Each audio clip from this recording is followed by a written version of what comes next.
ምትኬ የመጨረሻ ክፍል ደራሲ ሂላ ተራኪ ኢልሃም ፈሪድ። ቻናላችንን ሰብስክራይብ፣ ላይክ እንዲሁም ሼር በማድረግ ቤተሰብ ይሁኑ። ወደ ታሪኩ። ብሩኬ ግን ምን ሆነህ ነው? ቆይ ምንም ያልመሰለ መልስልኝ። አንተ እኮ ልታሸንፍ የምትችለው እስከ መጨረሻው መገላገል የምትችለው ምንም ከሌላት ነው። ቆይ ምን እያሰብክ ነው? ወይስ አውቀህ ነው? እና ደክሞኛል እኮ ቢያንስ አረፍ ልበልና እናወራበታለን። ጥሩ የአባትን ንብረት እንድትወስድ አስበሃል? እንደዛ ነው አይደል? ይሁንልህ እኮ በስ ብሌን እያደለም ልትወስደው ከነገ በኋላ እዛ ቤት አትኖርም። ይህንን አከራይተን ወደዛ እንገባለን። ከአሁን በኋላ እናቴ መስሚያ ጊዜዋ ደርሷል። ባጭሩ ያለቀላት ጉዳይ ነው። ነገ መሬት ልማት ሄዳለሁ። በጠዋት ብቸኛ ወራሽ እኔ መሆኔንና እሷ መብት እንደሌላት የሚያሳየውን ወረቀት ሰጣቸዋለሁ። የምን ወረቀት? ይኸው ለዚህ ነው ምንም ያልመሰለኝ። ተቀብዬ ሳነበው እጅግ ግራ ተጋባው። ደሞን በራሴ አፈርኩኝ። አጠገቡ ቁጭ ብዬ ይቅርታ ጠየቅኩት። በቃ የእሱ ሀሳብ ሁሌም ትክክል ነው። እሱ ባለው ተስማማው። ጠዋት በጠዋት ቀድሟቸው ሄዶ አስፈላጊውን ነገር አስተካክሎ መጠበቅ ጀመረ። እማማ ወረቀቶቹስ? ያሉኝ መሳቢያ ውስጥ እኮ የለም። ኧረ አለ፣ እዛ እንዳለ ነግሮኛል እኮ። አንቺ አረጋሽ ነይ። አቤት እትዬ ፌበን፣ እዚህ ወረቀቶች ነበሩ አላየሽም? ትላንት ጋሽ ብሩክ መጥተው ወረቀቶቹን ወስደዋል። ምን? እንዴት አወቀ? እማማ ቀድሞናል። በይ ስልኩን ስጪኝ፣ ደውይለት። ፌበን ደውላ ሰጠቻቸው። ሄላ ብሩክ። አቤት እማዬ፣ ወረቀቶችን ለምን ወሰድክ? መቼም ምንም ሳትጠይቅ ቤቱን በስማ አታዞረውም አይደል? እማዬ ስልኩን ለፌበን ስጫት። እየተቆጡና እየጮሁ ጥያቄ ቢጠይቁትም ብሩክ ግን ደግሞ ፌበንን እንደሚፈልጋት ነገራቸው። ስልኩን ሰጧት። ፌበን በገዛ እጅሽ ነገራቶችን አበላሽተሻል። አሁን ቀጣይ ድራማ ክፍል አንቺ ሳትሆኚ እኔ ነኝ የምጽፈው። ስለዚህ እናቴን ይዘሽ መሬት ልማት ቢሮ ነኝ። ከዛ የታሪኩን ቀጣይ ክፍል አብረን እናየዋለን። እየጠበቅኩሽ ነው፣ ቶሎ በይ። ፌበን ነገሮች እሷ ባሰበችው ሳይሆን በተቃራኒው በመሄዳቸው እጅግ ተበሳጨች።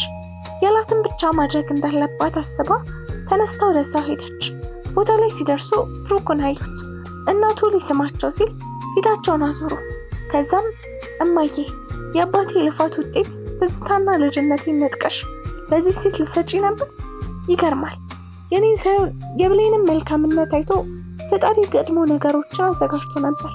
አየሽ፣ ያኔ ምናልባት ከአንቺ ወገን አንድ ሰው ቢመጣ ትዝታዬ እንዳይነጥቀኝ ብዬ ሙሉ የወራሽነት መብቴን ያልተጋሪ አረጋግጬ ነበረ። አሁን ግን ለዚህ ጠቀመኝ። ለማንኛውም እኔ ካልፈረድኩ በቀር የአንቺ እድሜና ጤና ሁኔታ ስለሚያሳስብ ማስተላለፍ አትችይም።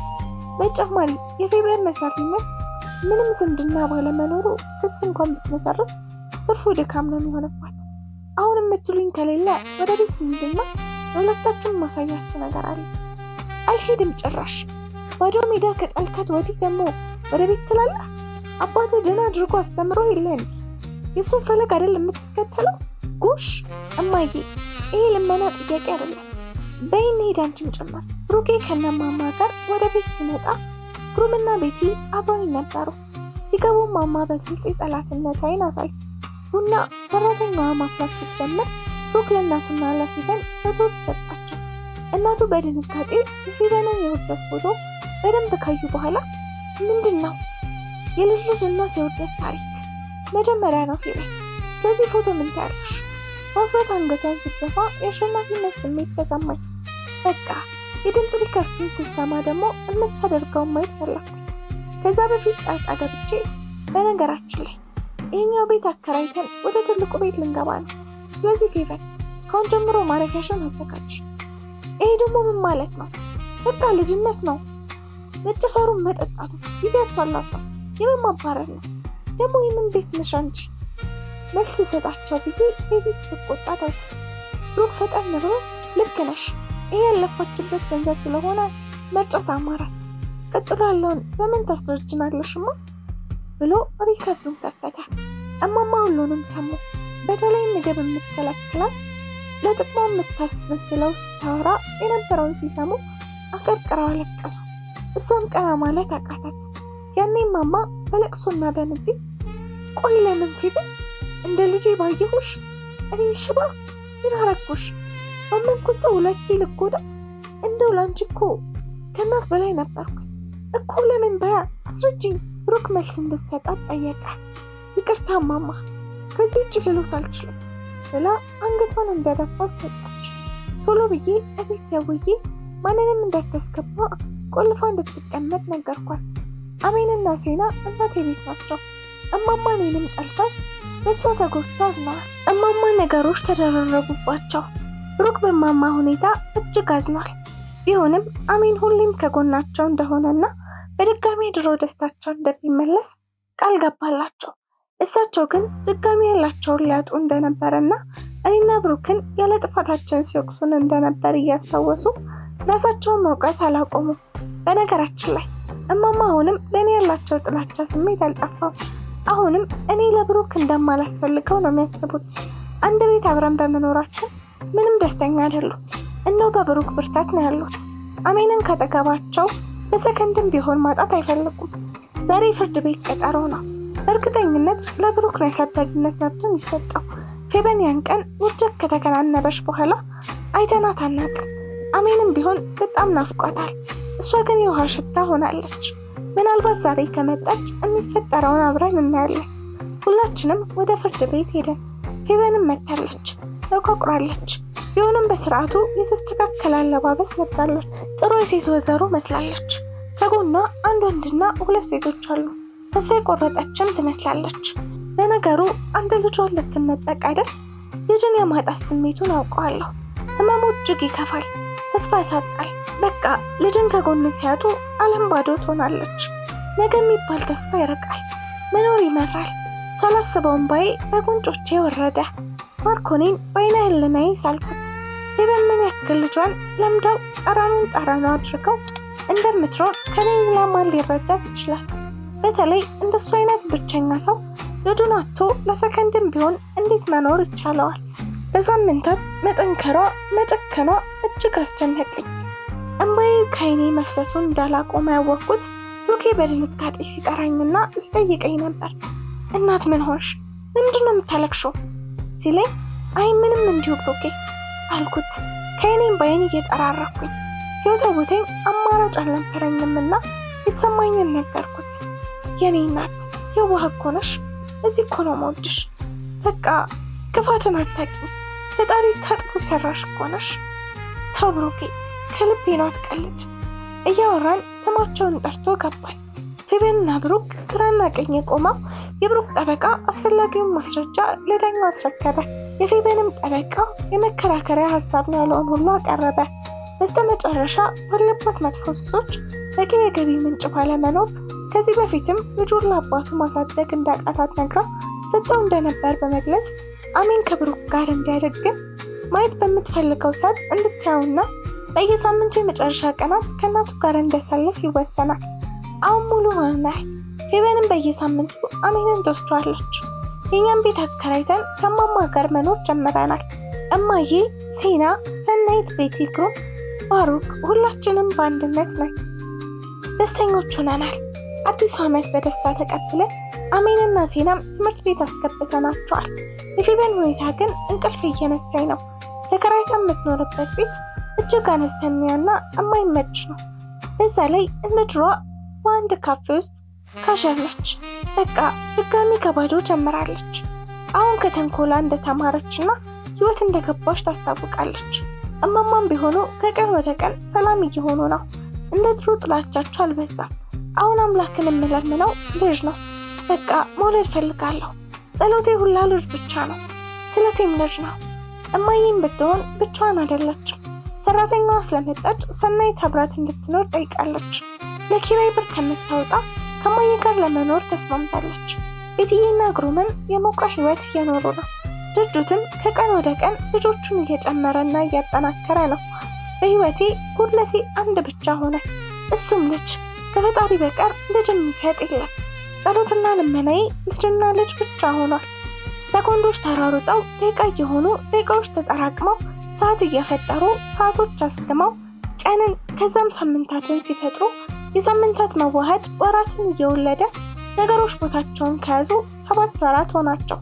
ምስቅልቅሉ ህይወት ከተስተካከለ፣ የደፈረሰው ከጠራ፣ ክፋት ከቤታችን ከተወገደ እነሆ 7 ወራት ተቆጠሩ። ብሩኬና እኔ እንደ አዲስ ባለትዳሮች እየሆንን ነው። በየቀኑ ፍቅራችን ይጨምራል። በቃ ልክ እንዳልተጋቡ ጥንዶች ያረገን ነው። አብረን ወክ እናረጋለን። ቴክስት በየሰዓቱ እንላላካለን። ፊልም እናያለን። ከስራ ሰዓት ውጪ ብዙ ጊዜያትን እናሳልፋለን። ስጦታ እንሰጣጣለን። እንደ አዲስ ፍቅራችን እያገረሸ ነው።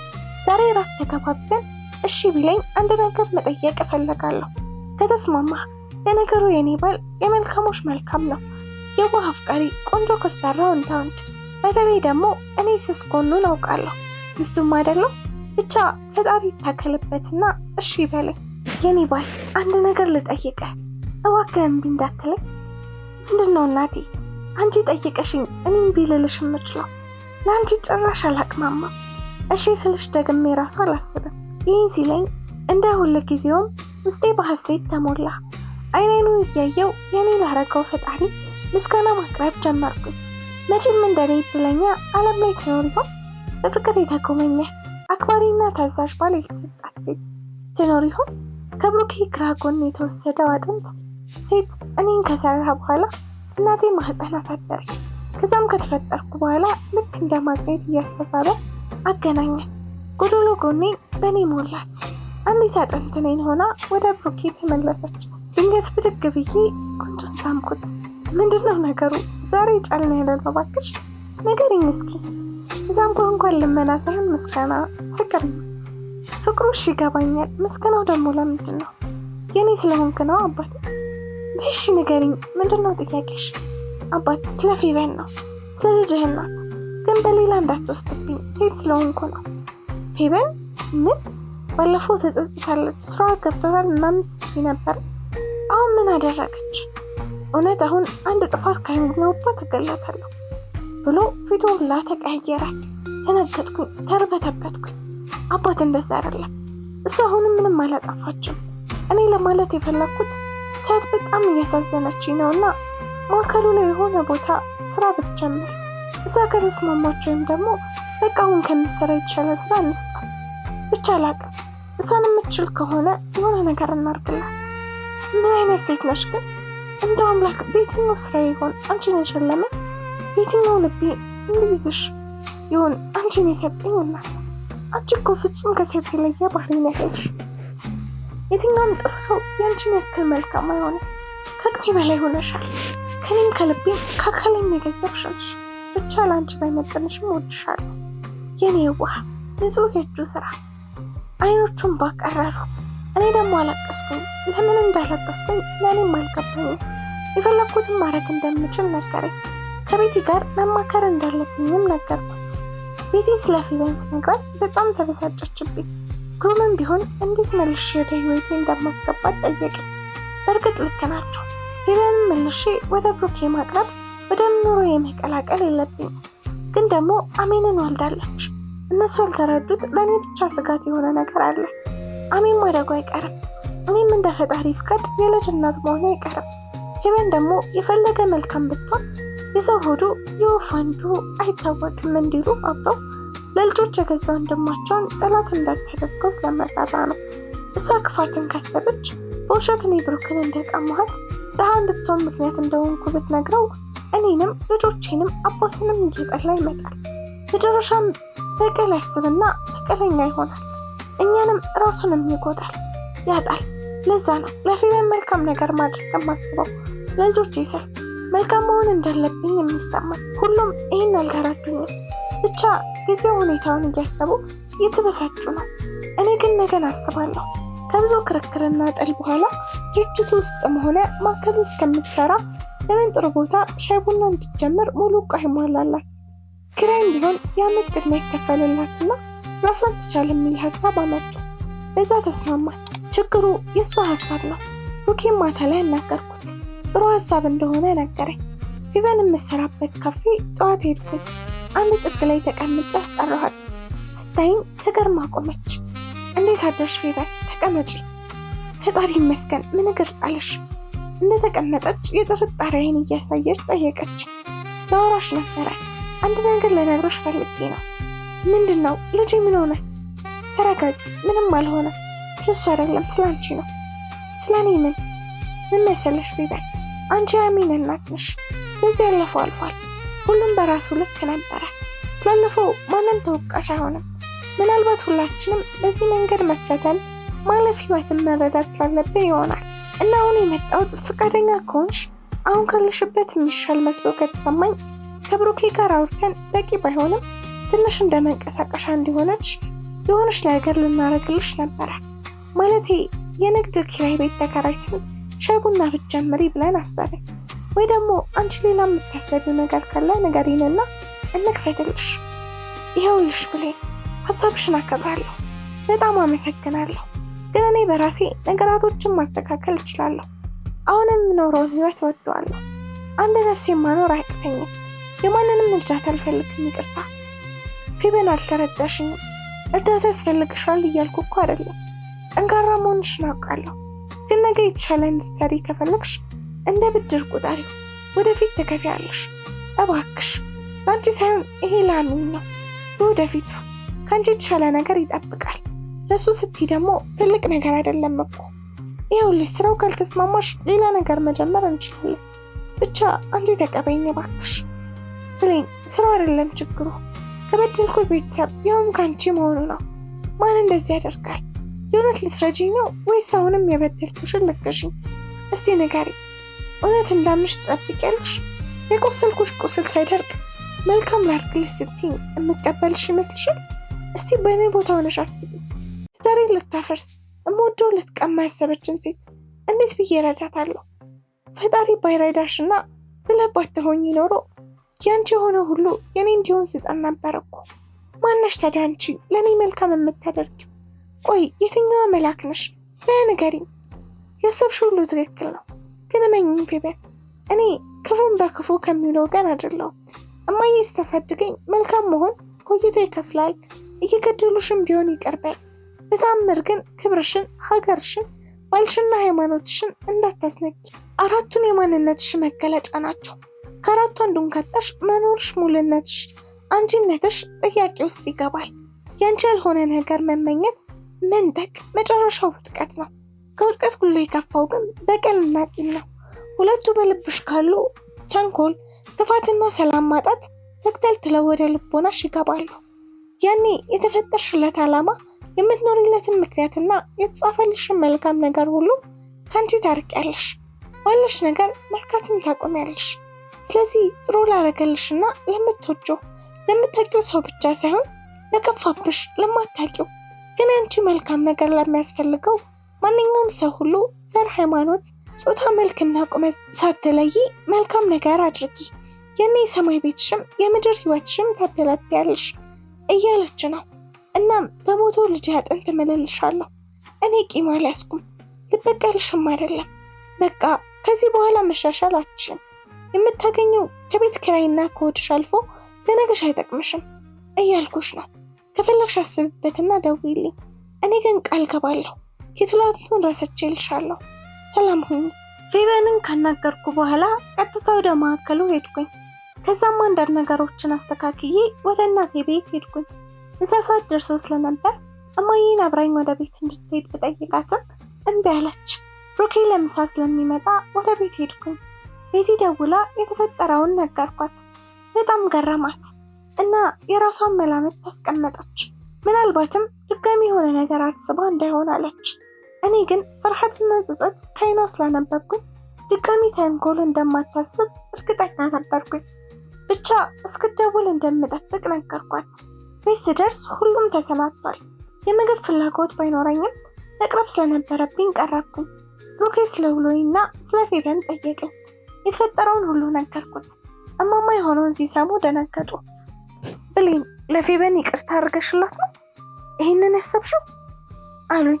አዎ ማማ፣ ሁሉም በጊዜው ልክ ነበር። እሷም የመሰላትን አድርጋለች። ከቂም ምን ይገኛል ብለው ነው ራስን ከመጉዳት በቀር። አንቺ እውነትን ፈጣሪ ባረከሽ ነኝ። በይ እኔንም ይቅር በይኝ፣ በድዬሻለሁ። አይ እማዬ፣ ሚስቴ እኮ ሁሉንም ሰው ነው ይቅር ብላ በአዲስ መልክ ህይወትን የጀመረችው።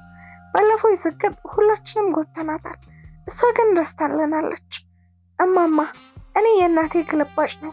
እሷ የሰጠችኝንና የሳደገችኝን ነው ሰው የምሰጠው። ስለዚህ እናደዳለሁ እንጂ ቂም አልይዝም። የሰው አልነካም፣ የራሴንም እንዲነካው አልፈልግም። የኔ ደግነት፣ የኔ መልካም ነገር ላስፈለገው ሁሉ አለው። ምሳው አለቀ። ድክምክም ስላለኝ ገብቼ ተኛው። እንዲህ እያለን ፌቨን በ5ኛው ቀን ደውላ መስማማቷን ነገረችኝ። ቦታ መርጠን ለገበያ የሚሆን አካባቢ ተከፈተላት። የዓመት ኪራይ አንዴ በውል ተከፈለ። የሚያስፈልግ ሙሉ ዕቃ ተሟላላት። እስኪ ለምድ መንቀሳቀሻ ትንሽ ብር በእጇ ተሰጣት። በእኔ ሁኔታ ሁሉም ሰው ተገርሟል። በተለይ ፌቨንና ማማ በጣም ተደንቋል። ግን እኮ አያስገርምም። ይሄ ነበር ሰውኛ ባህሪያችን፣ ይቅር መባባሉ። ጸሎታችንስ የበደሉንን ይቅር እንደምንል የሌለ። ታዲያ ምን ያስገርማል?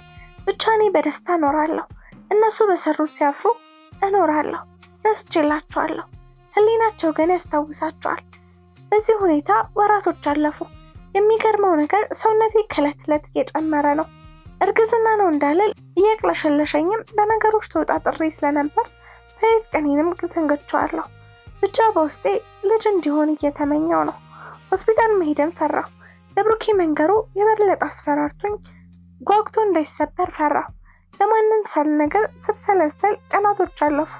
ዛሬ ግን የግድ መሄድ አለብኝ። ሆስፒታል ወስኜ ከተመረመርኩ በኋላ ለውጤት ስገባ ዶክተሩ በፈገግታ ወይዘሮ ብሌን እንኳን ደስ አለሽ፣ ነፍሰ ጡር ነሽ። ምን? ወይኔ አምላኬ ተመስገን። ግን ዶክተር ጤነኛ የሚሆን ይመስላል? ይቅርታ ብሌን፣ እሱ እኮ ፈጣሪ እንጂ እኔ እንዴት አውቃለሁ? ተነስቼ ውጤቴን ተቀብዬ ብሩኬ ጋር ሄድኩኝ። እየፈራሁ ወረቀቱን ሰጠሁት። ከጠበቅኩት በላይ ተደሰተ። እራት ውጭ በላን። ለእናቱ ነገራቸው። ፊታቸው ላይ ቅሬታ ነበብኩኝ፣ ግን ልክ ነበሩ። ለማየም ደውዬ ነገርኳት። በእልልታ ደበላለቀችው። ሁሉም ሰሙ፣ ተደሰቱ። እኔና ማማ ግን ፈራን። የእርግዝና ወራት እያገባደድኩ ነው። ሆዴ ከመጠን በላይ ነው የጨመረው። ጾታ ሊነግሩኝ ሲሉ አልፈልግም ነበር ያልኩት። ደስ የሚል ዜና ደግሞ ቼክአፕ ስታይ ዶክተሩ መንታ መሆናቸውን ነግሮኛል። ቢሆንም ፈርቻለሁ። አሁን መውለጃዬ እየቀረበ ነው። ቤት ሁሉም ነገር ተሰናድቷል። እኔ ግን በእያንዳንዱ ቀን ፍራቻዬ የማማ አይን እያስጨነቀኝ ነው። ሌሊት 7 ሰዓት ምጥ ጀመረኝ። ተራውጠን ሆስፒታል ወሰዱኝ። ለ2 ሰዓት ያክል አምጬ መንታ ልጆች ፍጹም ጤነኛ የሆኑ 2 የአባትና የእናታቸው አምሳል ተገላገልኩኝ። ወንዱ ቀድሞ ሲወጣ ሴቷ ከኋላ ወጣች። ዶክተሩ ጤናቸው ሙሉ እንደሆነ ነገረኝ። አምላክ የወሰዳቸውን ልጆቼ በጊዜው በሰዓቱ መልሶ ሰጠኝ። አሁን ለእናትነት እንደበቃው አረጋገጥኩኝ። ብሩኬ አባት፣ እማማና እናቴ አያት፣ ለሲናና ለአሜን እህትና ወንድም፣ ለቤቲና ለግሩም ልጆች ሰጠን። አምላክ አይሳሳትም ወይም አይዘነጋም። ሁሌም በጊዜና በሰዓቱ ነው ሁሉንም የሚያደርገው። ፈጣሪ ሲሰጥም ሲነሳም ትክክል ነው። ሁሌም ግን ተመስገን ማለት አለብን። ሁሉንም አሜን ይደረግልኛል ማለት መልመድ አለብን። አሁን ከሙሉም ሙሉ ሆኛለሁኝ። እማማ በህይወት እያሉ ይህን ክብር በማየቴ ተደስቻለሁ። ልጆቻችንም ስም ሲለንና ዘር ሲል ብለናቸዋል። አዎ አምላክ ዘር ሁኑ ሲል መንታ ልጆችን ሰጠን። ተባረኩ ሲል ደግሞ እነዚህን የመሳሰሉን ቡጦች ሰጠን። ህይወት አታበቃም። የድግግሞሽ ጥርቅሞች ነን። ነገ ምን እንደሚፈጠር እሱ ያውቃል። እኔና ቤተሰቤ አሁን በሁሉም ተባርከናል። ተፈትነንም አልፈናል። የተሰጠንን ደጋግመን አመስግነናል። ተፈጸመ። ታሪኩ በዚህ መልኩ ተጠናቋል። ከታሪኩ ምን ተማራችሁበት? ብሌን፣ ብሩክ፣ እማማ፣ የብሌን እናት፣ ሰናይት፣ ቤቲ፣ ግሩም፣ ፌቨን ስለሁሉም ምን እየተሰማችሁ ታሪኩን ጨረሳችሁት የሚለውን በኮሜንት ሴክሽን ብታጋሩኝ ደስ ይለኛል። እኔ ምንም እንኳን ልቦለድ ቢሆንም ኢነ ባዕደ ዑስሪ ዩስራ የተባለውን በደንብ ተደቡር አድርጌበታለሁ። እናንተስ?